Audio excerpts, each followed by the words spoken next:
Dan, I think we'll start with Mincha like we agreed, yeah? Yeah, of course. The full, the full, long version. Yeah, exactly, the long version. not the short, yeah. So guys, the Talmud starts. Actually, as we wait, so I have every time I've gone and met chief rabbis, I always ask them the same question. And the question I ask is, if I was going to keep one of the 10 commandments, which one would you recommend?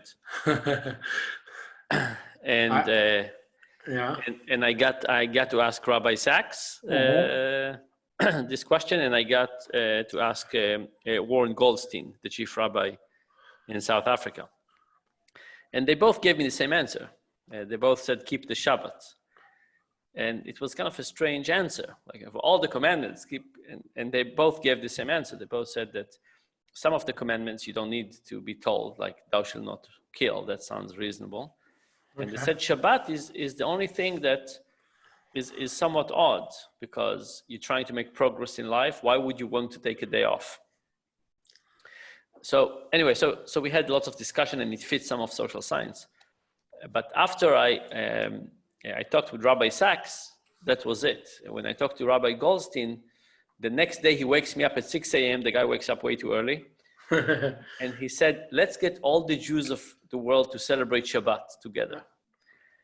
And we started a project together called the Shabbat Project. Yeah, Shabbat Project. Beautifully. We do it here. That's awesome. Oh, very good. Very good. So we're being manipulated by your work to keep Shabbat? This is your fault? Once a year, but we also agreed once a year. We agreed to do it. Very nice. And we also have been studying it with quite success. Yeah. Wow, that's very special. But I heard that there's some rabbi who in his book says that even if you don't even know what the 10 Commandments are, just the mention of it or the thought of it is beneficial to. I think that was a chidush that even the rabbis didn't want to wear. Yeah. I think that's very special. Very good. Shall we start? I think so. Yeah. Let's start. A man who doesn't need introduction, only that. We're so honored to have him join us. I'll just say that he taught me in the Torah the first time a lie is told. I always thought it came from a later place, but then I heard Dan. I'm just telling you, it says in the Ethics of Our Fathers, or Pirkei Avot, could be like the main ideas of our fathers, that if somebody teaches you even one part of Torah, you should call them Rebbe, Alufi, or Moedoi. So I'll have to call you Rabbi, because this is so I always thought that the first lie happened at a different place, and Dan in his works taught me it happened far earlier, and it wasn't a person, it was God himself. So that's an idea, and also to reinterpret the Adam and Eve story in a modern way. Those are the two levels of interpretation of Torah, besides everything else. I'm a massive fan of the speaker. I've read all his books and listened to all his talks I can find online, and even though some of them don't work in the UK, we'll have to talk to you about that later. Some of your links don't work internationally, but we are so deeply honored to have you, and really, really looking forward to an amazing talk. I've disabled chat for public consumption, so that if people, when we get to the end, if people want to ask questions, it doesn't all get confused with everyone else's messages. So I'll moderate that, and I'll ask the questions when they come. So I'm going to mute myself now, and everyone is muted, and you cannot unmute yourselves in answer to the question to the Jewish person who wants to know, why am I muted? Your wife asked me to mute you. Okay. Very good. So first of all, good evening to everybody. So my name is Dan Ariely.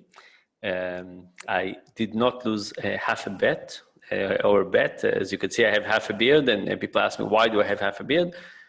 It's just that I was, many years ago, I was badly burned. Most of my body is covered with scars, including the right side of my face. So I just don't have hair on that side. It looks sort of symmetrical, but not exactly. Anyway, and I'm telling you this because I found that unless I clear up the facial hair thing, people keep on wondering, what's the point for this half a beard? So there's no point. Okay, so first of all, let me tell you a little bit about what am I doing these days. So I'm a professor at Duke University in North Carolina. I also have a group here in Israel that works with the government. And about a little bit more than 2 months ago, I started getting lots of calls at all hours of the day and night about what to do with the Corona crisis. Eventually, I came here. I've been basically on this chair, seeing this picture behind me for a little bit more than 2 months. Yesterday it was 2 months, dealing with nothing but the Corona crisis.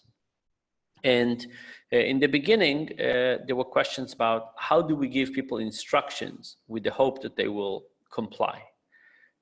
Can you say don't leave home? Can you say only go 100 meters out? Yes to grocery store, no grocery store. How do you make it seem desirable? How do you make it so that people want to regulate themselves? Do you do fines? Do you hope that people would do it without fines? Then it was clear that the Orthodox community was in more challenging situation, not listening to instructions from the government. We started doing some things there. The Muslim community for Ramadan. Then it became clear the education system was not set up for anything. You know, teaching 30 kids over Zoom there's no teaching there. What can you do? What kind of things can you do? We can't do regular school. What can you do in this time? Then we found out that there was an increase in domestic violence, some against women, a lot against kids, for all the expected reasons, right? You put people together with high stress, economic fear of the virus, small places, lots of time together. Bad things happen. We developed 2 programs to deal with the anger and rage adults were feeling, and also with the kids. Then there were questions about releasing prisoners. There were questions about how do we put money back into the economy in a way that would be more efficient. You know, you could put the shekel in all kinds of ways. What are the ways in which a shekel would actually work? We also tracked people. We created an app that we could track people that if they cross path with people who are sick. We created a tracking on a national level and on a city level, and we started doing competitions between different cities. Anyway, lots and lots of things. We did a charity drive to ask people who got money from the government and didn't need it to give it to charity. We're just starting now a new initiative in which people are going to buy in advance from local businesses. So it's a kind of an app that you go and you look at the businesses around you that need help, and you can pre-buy from them. So they get some liquidity. In one day, you'll get the services. When they open, we're trying to figure out what's a good recipe for opening and getting people into new habits. Anyway, lots of different things. It's been certainly a crisis that social science was highly needed and central. I mean, it's the coronavirus. It's a biological problem, but lots of behavioral questions became very important, and I'm very happy we could help a little bit. There's still lots of questions and lots of things to do. And I want to start my comments today with basically saying, why has the world reacted so strongly to the coronavirus? How big do I think the financial crisis is going to be? And then what are some of the things we need to do to get out of this? Okay. So first of all, why did we react so strongly to it? And of course, it needs a severe reaction. But the question is, do we need lockdown? And there's a kind of, I want you to think about the following story. Imagine that you're going for a job interview. It's your dream job interview. It's an amazing job. You already had 4 interviews, and you're going for the 5th, the final one. And you're going over a bridge. And you have a new suit and new shoes and new underwear, and you're ready for this job. It's your dream job. And as you go over the bridge, you hear a cry of a baby, and you look to the side and you see there's a baby drowning. And now the question is, what do you do? Do you go for the job interview? You'll get the job, or do you jump and save the baby? Now, if you jump and save the baby, there's no chance you'll get the job. You'll miss your job interview. Which one do you pick? Now, I'm assuming all of you would say, I'll save the baby. And if you were in that situation, you would not take out an Excel spreadsheet and say, let me think about the cost and benefits. You would not even say, let me promise to God that I'll give 10% of my proceedings for the rest of my life to charity that saves babies, and with that I'll save many more babies. No, you'll jump, you'll give up a lot of future income and joy for saving that baby. And part of our reaction to Corona has been like that. The reality is that, very sadly, people die all the time. The reality that most of those things we don't care so much. The estimated cost of saving a life in Africa of a child is $3,400. If you basically get kids not to get malaria, it's a very cheap way to save a life. In the Corona crisis, we've reacted very, very strongly. How come? Well, there's lots of reasons for it, and they all accumulate. It was new, it was novel. We looked at the news, we didn't know what was going on, but part of it is that we had these terrible images of people needing ventilators or breathalyzers and didn't have them. We had this terrible image of people dying, and we could have stopped it, and we didn't. Now, that image we have all the time, but it was so strong and salient and in the news all the time, it basically got our collective will to go ahead and do these actions. Now, I'll give you some examples from Israel. In Israel, in an average week, 1,000 people die, not during Corona time. During Corona time, 800 people died a week.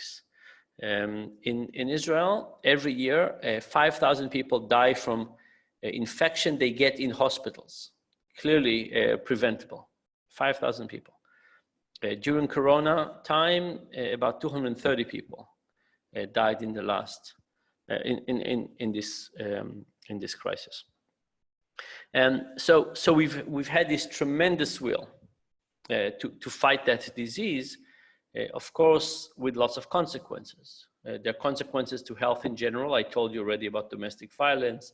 There's loneliness. There are people who did not go and get medical exams or colonoscopy, mammograms, and so on. There are people who delayed treatment for all kinds of things. And of course, the economy is going to eventually influence healthcare as well. There's another reason. Actually, let me stop here. There's more reasons. But when we ask the question of did we overreact to it in full closure, the answer is yes. It's a part of the psychology of the identifiable victim effect. We see a problem. If it pulls on our heartstrings, we react very strongly to it, and what we have followed. By the way, it's not to take away from the terribleness of this disease. It's just a question of how strongly are we reacting. So that's point number one. The point number two is how bad is it going to be? One perspective could be, hey, we're taking 3 months off. We're taking 3 months off, and then slowly we'll go back. But why is this going to be a recession? How can a short time off be a recession? And the reason is that a lot of the economy has very little resilience. By the way, I'm not worried about the banks. I think the government will save them. The government knows banks. They know macroeconomics. They speak that language. They'll save the banks. I'm talking about Main Street. And one way to think about it is the following. Imagine that we have a bookstore, and the bookstore sells 100 books a day. And they don't make profit on all 100 books. They make profit on the last 10. They need to sell 90 books for their fixed costs and rent and employees and so on. And then they make the last 10 are pure profit. That bookstore for 3 months sold zero. They sold zero. They still had their cost. Now they're 3 months behind. And probably they've taken a loan, so they're 3 months behind plus interest. And it was never very profitable. Lots of businesses on Main Street are only marginally profitable. They're not very profitable. So now that business will have to basically bring back the 3 months plus interest plus make a profit. How is that going to work out? But also in 3 months, let's say the 3 months, let's call it period 1. Corona started, 3 months kind of lockdown, that we'll call it period 1. Once period 2 starts, in Israel it's happening now, consumption is not going to go back up to 100% or to 100 books in our case. Maybe it will be 70. But at 70, that bookstore is losing money, right? Or a hotel, they need maybe 85% capacity to be profitable. At 80%, they're losing money. So what happened is that this bookstore will have to operate for a really long time at a loss, plus to pay to service the debt in order to break even. So we have created an economy that is very much about efficiency and has very, very low resilience. And because of that, when something wrong happens, the cycle just gets worse and worse and worse. Okay, so that's the second question. Like, is the economic crisis bad? Yes, it's really bad. It's because even small disruptions have a way to magnify themselves over time, and we will have a period of reduced consumption. And then the third question I want to ask is, are we going to go back to normal, and under what circumstances? So we said Corona period 1, lockdown. Corona period 2, some things are going to be released. We'll have some flexibility. We'll have to live with Corona for a while.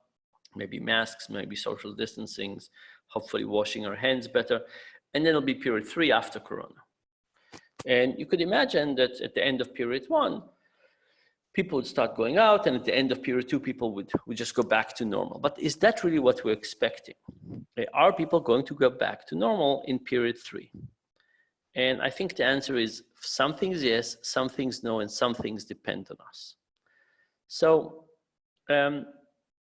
what are we not going to go back to?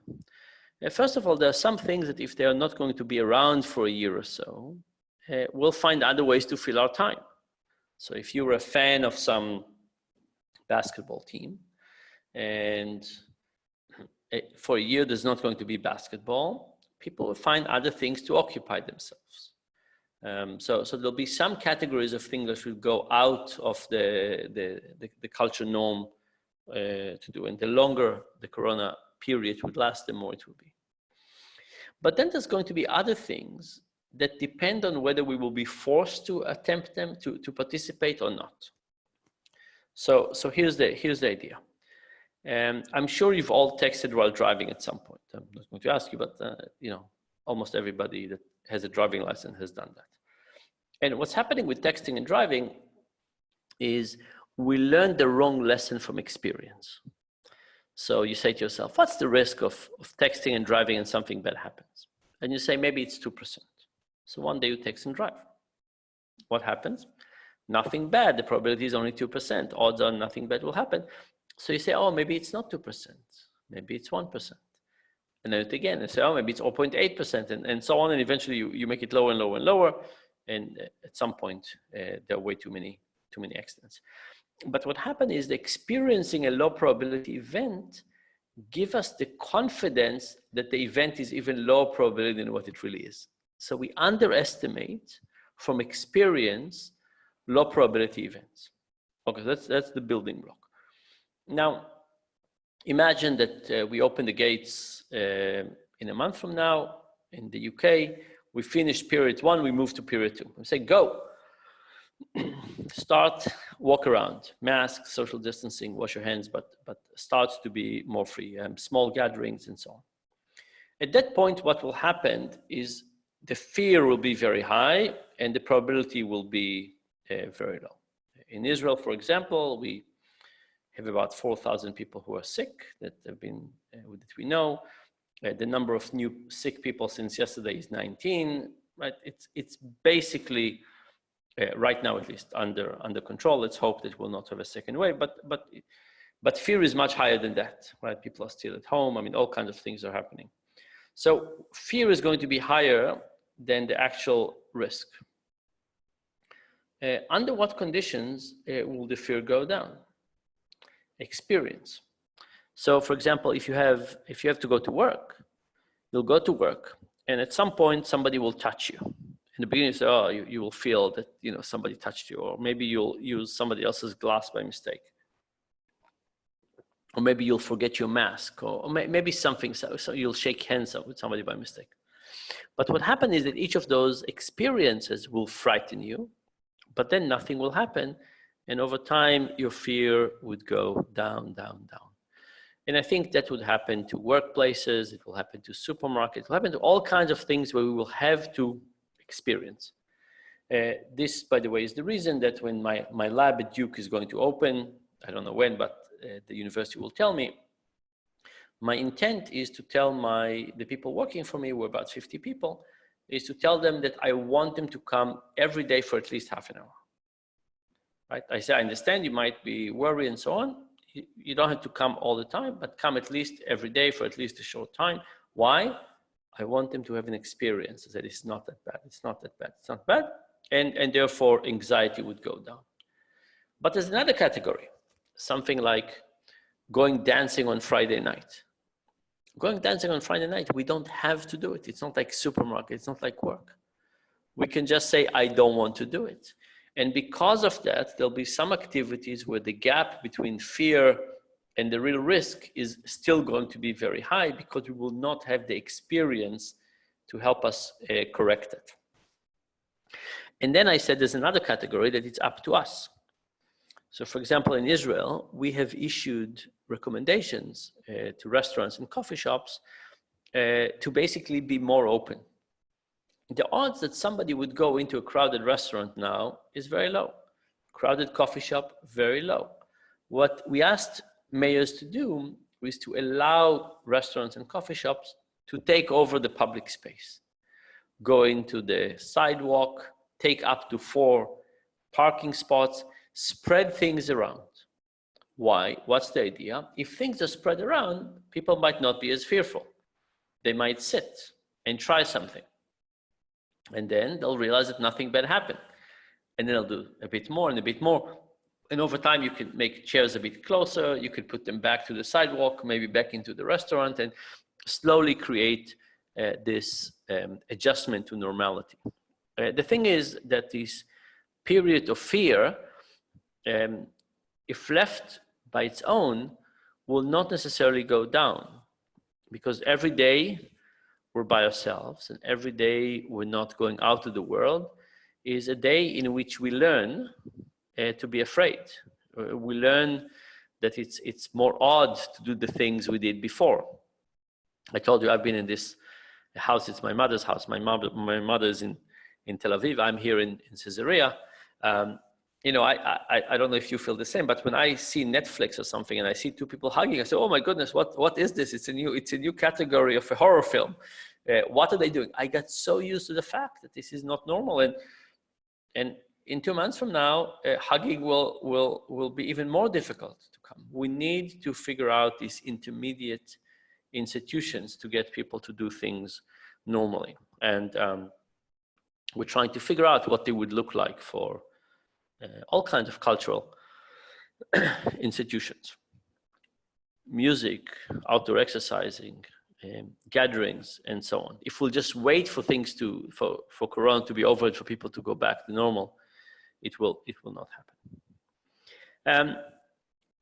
And then another thing I want to mention is that I have been doing lots of research on how companies treat their employees. And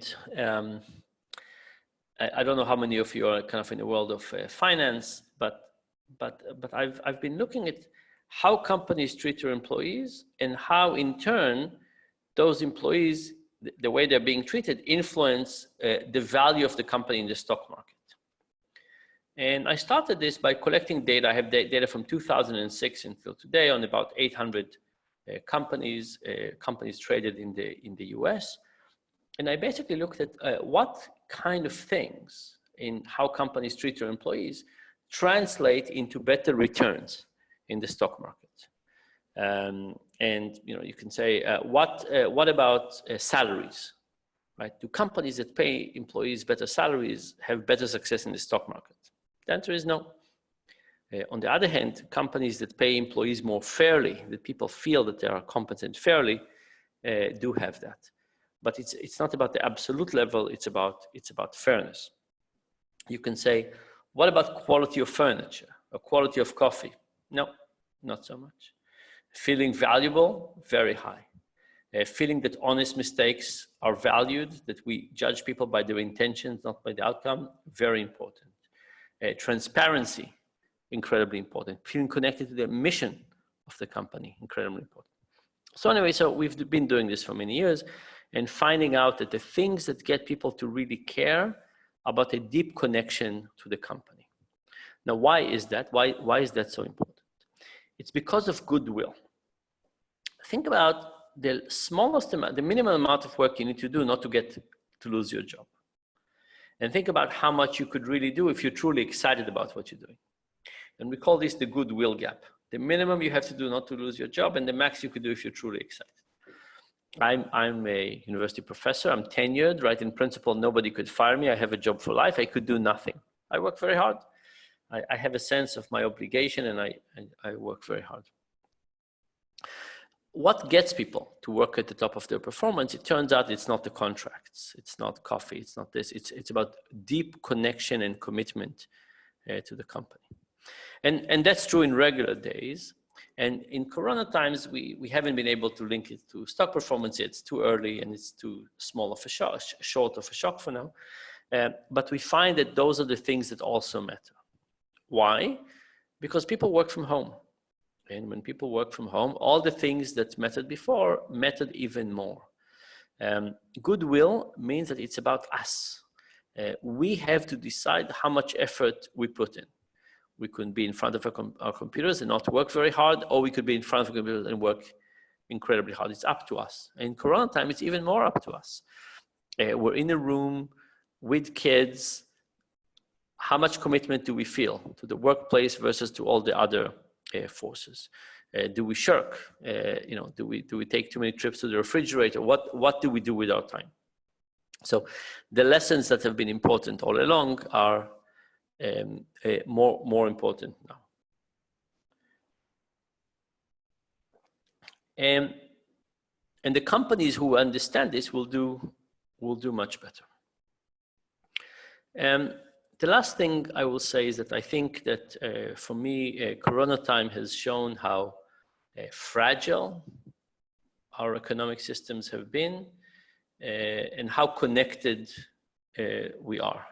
Right? It really is a tribute to our connection across the world. I mean, that's how the virus spread, but it's also the way that we could get out of this. I don't know if you know that there's something called the tragedy of the commons. And the tragedy of the commons, the story is the following.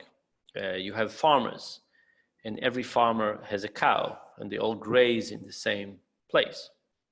And the cows eat the grass, and the grass grows, and it's about the same speed, and everybody's happy. And one day, one farmer gets 2 cows. And now the rate of depleting the grass is a little faster than the rate of growth. So every day there's a tiny bit less, until at some point there's not enough grass to feed all the cows, and they're all malnourished, they all don't produce milk, and everybody suffers. And the tragedy of the commons is kind of a class of problems that basically show how well we depend on each other. That we can have a few selfish people that ruin it for everybody. And the Quranic Crisis is of course that, right? You can have 90% of the people keeping social distance, washing their hands, wearing masks, and 10% of the people messing it up for everybody, right? If they walk around and mess it up. It's also the thing about getting out of this. I don't think the governments are going to bail the economy in the right way. I don't think the government is going to bail the local economy in any way. And we have to be the ones who do that. We have to help each other. We have to help local businesses. The real question about our survival is going to be the resilience of the local economy, which means that it depends on how much we will help each other. This is why I think this initiative of getting people to buy in advance from local businesses is so important. So that's basically what I wanted to start with. I can tell you many more things that are not Corona related, but maybe I'll stop here and we'll take some questions. Thank you very much. That was absolutely incredible, fascinating. All questions should be asked, like I said, on the chat. So, and then I'll give them forward to Dan. Thank you very, very much. Just 1 second, we'll wait for question. So somebody asked, Bobby asked, is the cap and trade a good model for other policy issues like dealing with COVID? So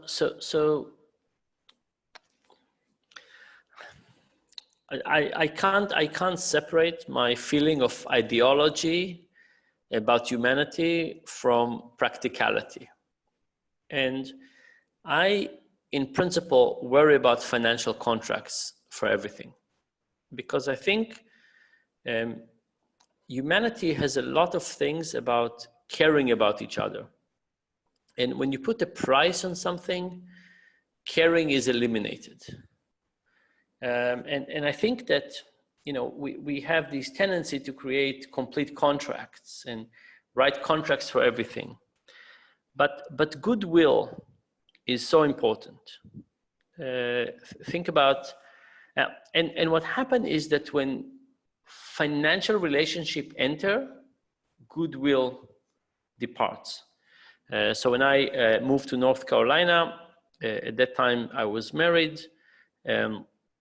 My ex-wife and I called somebody to examine the house and to figure out what we could do to insulate it better. And the person said, "Hey, it's so expensive, it will never pay back by the electricity bill." And we said, "We understand, but we still think it's the right thing to do." You know a guy called Jeff Schwartz? Jeff Schwartz used to own Timberland, a very big clothing manufacturer. And I remember talking to him early days about global warming, and he said he was really trying hard to figure out how they can make their clothes and shoes and so on more environmental, get factories off the grid, and how he could justify to the shareholders. And he said he couldn't. He said he couldn't justify it because it says it doesn't make financial sense. But he said, my obligation for my grandfather who gave me this company and for my kids is to leave them a better world than I can. And if I do everything just by financial profits, it's not going to work out. So if I think about solving problems with finance, the problem is that you always get a sliver of the problem, but you don't get everything else. Let's think about what will happen with COVID-19. Hopefully somebody will come with immunization. Hopefully soon, hopefully the British, but let's say it comes out. At that point, let's say it comes in the UK, President Trump will try to buy it from the British. Right? They will try to make it as a problem of not of humanity, but an economic problem. Is this really what we want? That the rich will get it first and the poor will get it last. I think that money can be applied to problems and solve them in a very, very specific way. But lots of things are not going to work like this. And I really want to find, to create goodwill. Or another example, education. Education cannot be solved in the standard market. There's not an incentive scheme that would get kids to study and teachers to teach. If in the US, they tried to make it more financial. And what happened was that teachers left, right? You need the sense of connection, goodwill, contribution, all of those things. Thank you very much. Another question that was posed was, will we have to reimagine capitalism post-COVID? I certainly hope so. And the question is, will we do it or not? By the way, there's a question from Elizabeth. I see, will consumption go down or will we just shift it? So I don't know if you saw, but in China, divorce rate increased by 600%. after the lockdown. Now, some of it I think is a shift, and some of it is, people just got like, it's all the people who were going to get divorced in the next 3 years. All of them got divorced quicker, but I think some of it is gone up as well. So I think some of it is going to be a time shift. Some of it is going to be different habits. I mean, I don't see all of you, but if you're willing to raise your hand, how many of you right now, when you look at your behavior in the last 2 months, you said, my goodness, I'm not really missing restaurants and going out to pubs as much as I thought I would. Okay, the screen, I have quite a lot, right? I mean, and now let's say it's open. I'm not saying we'll go to zero going out, but we're rediscovering different ways to enjoy life, right? Probably a lot of us, by the way, have an ideas of, we might want to make some changes moving forward. So I think there'll be some big changes. Sorry, I jumped to the question. Now we're going back to capitalism. Now that you've compared divorce and consumption, you can go back to capitalism. Yes. So look, capitalism by definition is the system of efficiency and not resilience. What's an efficient hospital? 100% capacity. What's an efficient factory? Raw material comes in, being processed, sold immediately. We are after efficiency everywhere. We hate waste. And that's what the capitalistic system is promoting. For many things, what we need is resilience.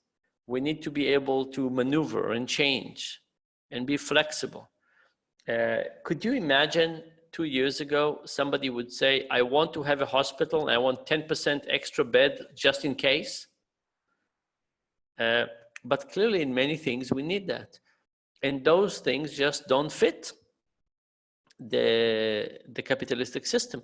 The capitalistic system is about making things efficient, zero waste, but also zero resilience.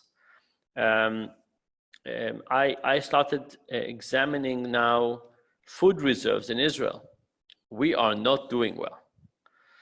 So for example, under the issues of efficiency, we import all of our flour from Ukraine. Do you think that's a good system?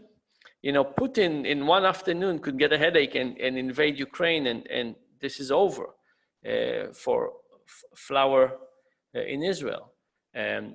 We have beef, but all the food for beef comes from abroad. We have fish, but all the food for the fish is not manufactured here. Somebody is selling chickens for 1 cent less, and all of a sudden we have 0 chickens. So we create a lot. And by the way, Israel is tough, right? We are not surrounded by lots of friendly borders. It's not a really good situation. So we are going into efficiency. And I think we need to figure out resilience. That's the first thing. The second thing is everybody who's looked at employment, we all knew that unemployment is going to get high. We thought it will take 20 years, right? Automation, unemployment, they go hand in hand. At some point there'll be, and maybe it's not full unemployment, maybe it's partial employment, but more and more people who are underpaid, who can't make a living wage. That's just how COVID-19 accelerated. How do we think about that? By the way, in standard economics, you don't have, taxation is part of the story.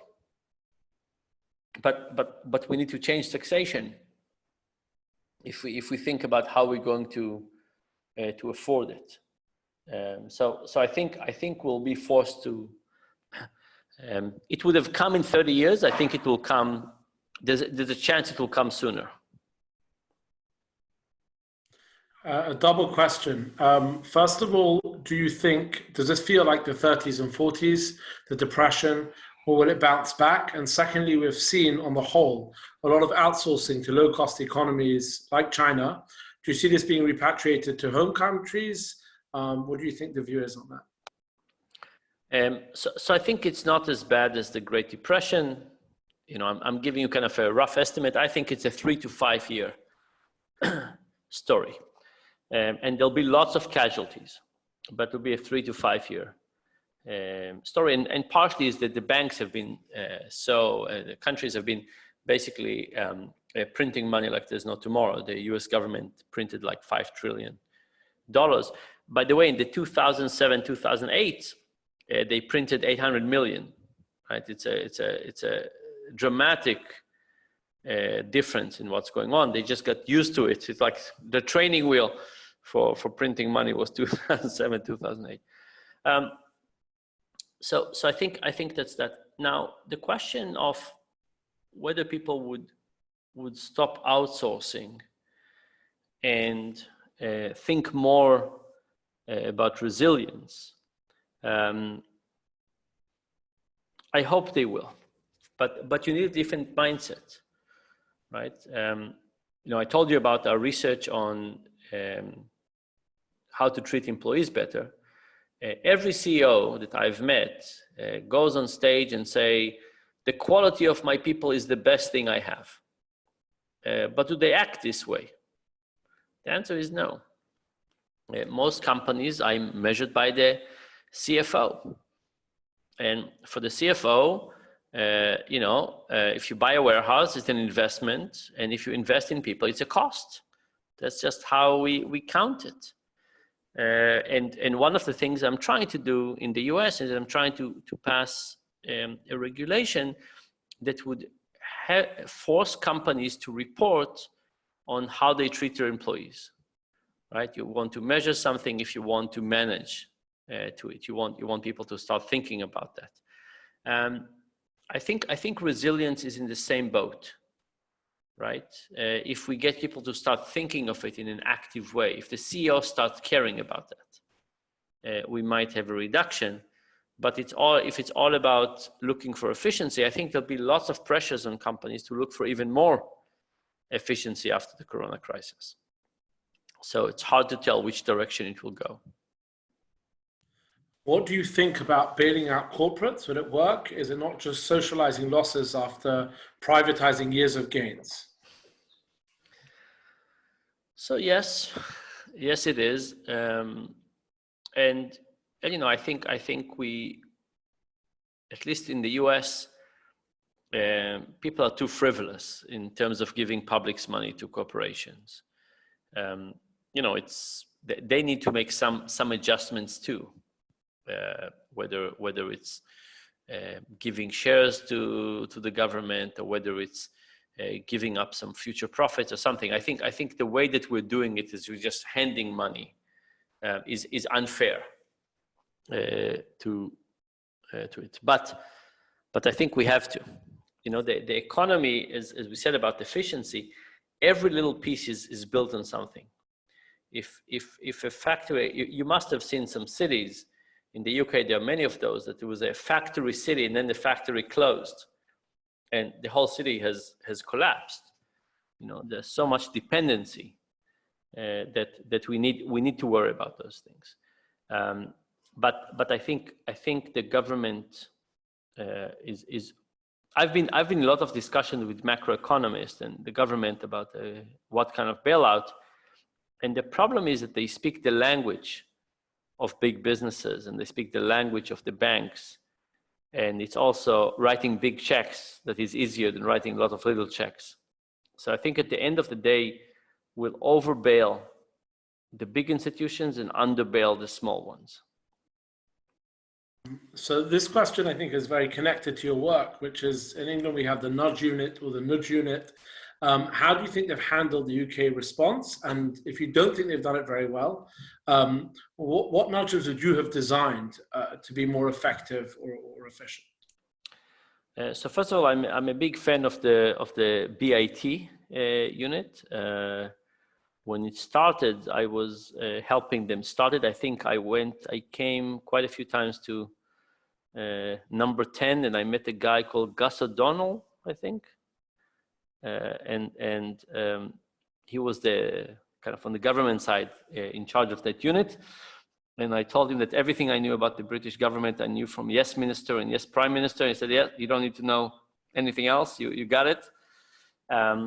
I was actually in the UK in January. I spent 4 days with, now you have lots of nudge unit. I spent 2 days with the unit in Her Majesty's Tax and Revenue Services, and with the transportation people and education. I actually had a call with them again last week.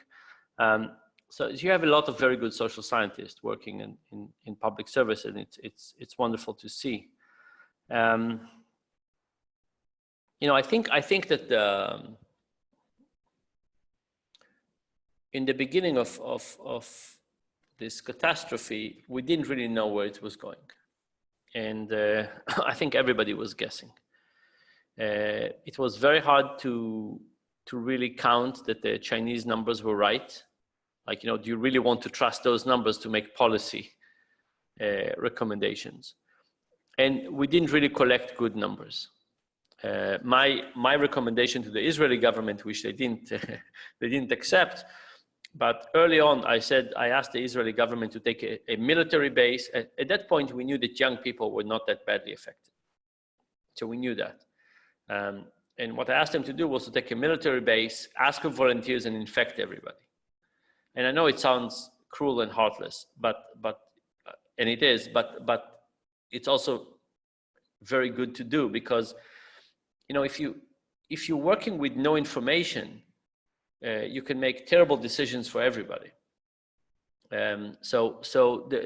My recommendation was to take a group of people and expose them to infection, and then understand, how many people get infected, how many people don't get infected. By the way, we still don't know those numbers.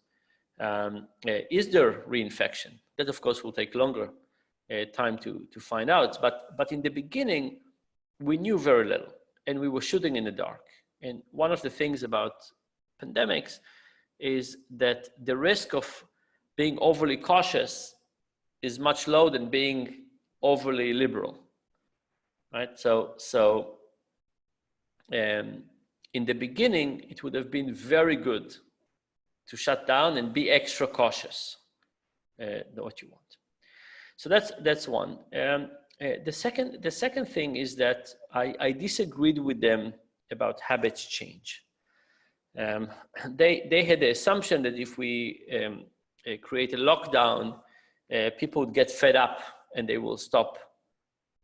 They will start violating it. I thought something different. I think that if we create a lockdown, it would be so dramatic and so different that it could get people to start on a different process. Think about something like Yom Kippur, Day of Atonement, right? You have a day, you change things, and then maybe you can start fresh, or you do something. So I thought that even if they don't, I really admired their willingness not to lock down the economy, but I thought it should have had like a day or a week. I thought a week is better, to basically say, okay, we're just going to slow down for a week, stop all habits, not get out of the home, and then we're going to get out in a new habit kind of a way. But without some lockdown, or without some very, very strong shift from early to late, it would have been tough. And then, of course, when very, very sadly people started dying, they changed their strategy. But from the beginning, we should have taken precautions. I mean, saving the economy is wonderful, but we should have taken some precautions. So I think that the general approach of saying let's not go into lockdown for 3 months was correct. And I think in a year from now, if we'll come back and talk about this, I think that's my prediction right now.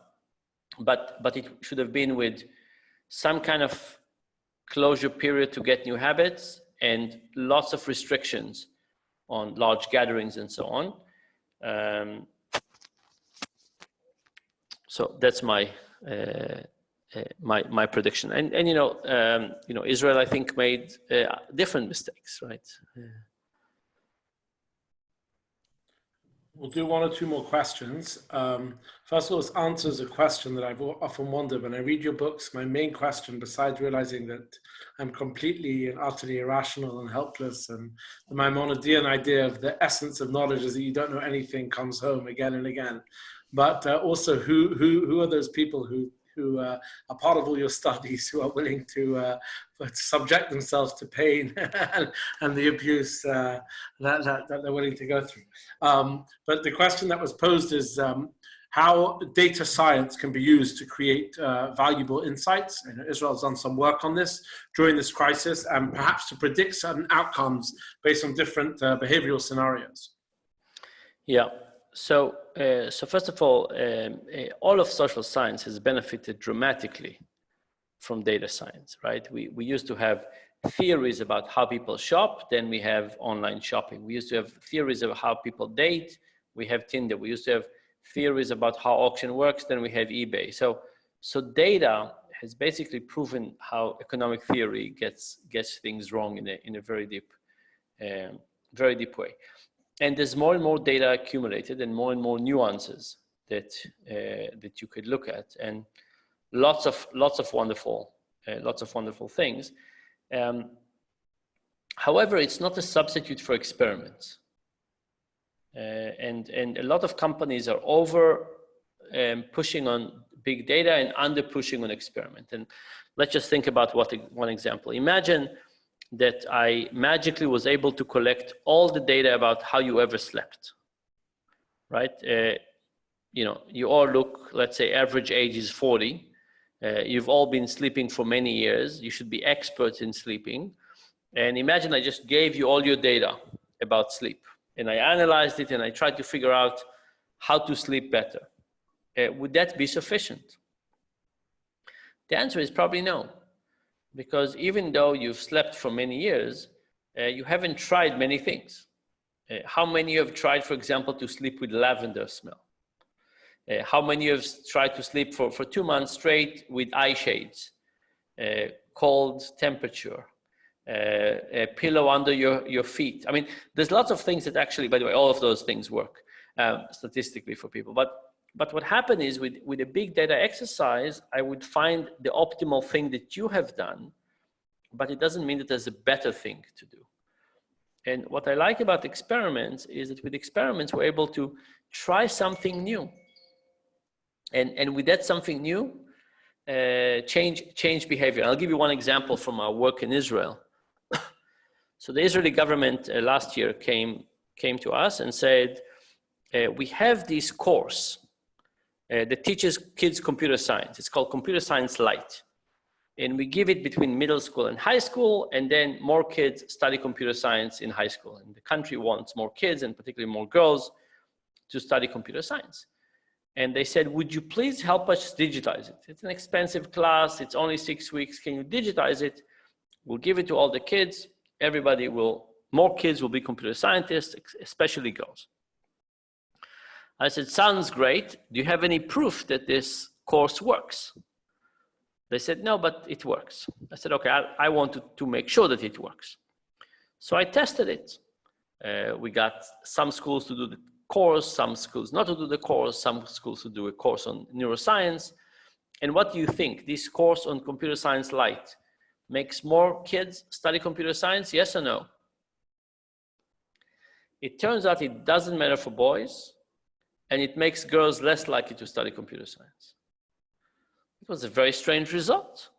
The first thing we thought was maybe girls think after the course that they're less able to do it. No, they think they're very able. Anyway, we tried.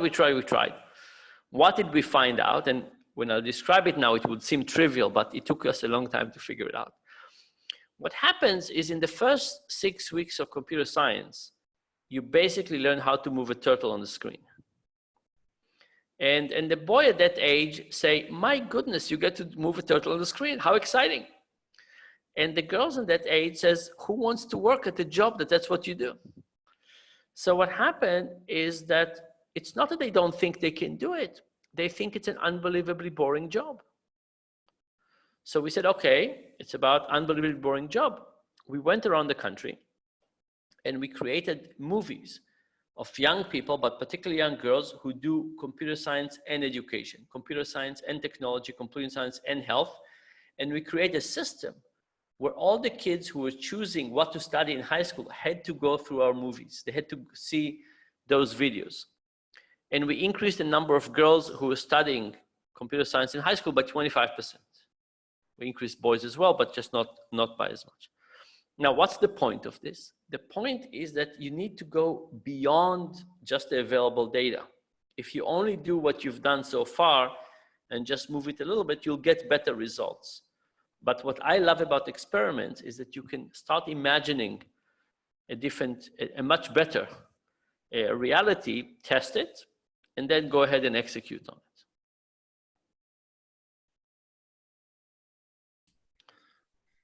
That's very special. My kids tried one of these things and they got to make a snowman wave, and they were also very frustrated with that. They thought, this is it. This is what I've learned. Final question. Ask him if that is a Litvinowski hanging behind him. It is. It is. Okay, it is. And it's for Shavuot, the Ten Commandments. I like it. It's called Shabbat Kodesh, and it's a picture. My parents had it since I was a very, very young child. And when I was in school, I thought this was a kid's drawing, and I thought this was the style that kids paint. So I tried to imitate. But you did this. No. Amazing. I got the question we got the most though was whether everyone's going to be able to come to Israel on the summer holiday. This is what bothers Northwest London Jews most. That's their real fear. I think so. I think it right now it looks it looks more yes than no right now. You know, we'll certainly have less gatherings. All kinds of things will be different. But right now it looks positive. That's wonderful, Dan. You're giving us a full hour of your time. We really, really appreciate it. The amount of messages of people just told me they love you.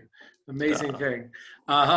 So thank you. And we're looking forward to hosting you when you're able to, in better times, to fly here and to spend Shabbat with us. It'd be really special to speak to the community then. Obviously, tomorrow night is Shul, and Dan's going to be the Chazan. So looking forward to seeing you all there. Wise men say. I told you, you got it. Okay. Nice to meet you all. Very good. Take Tanya care. starts at 8:30. God bless everyone. Have a great time. Be well. Bye-bye. Thank you so much. It was really amazing.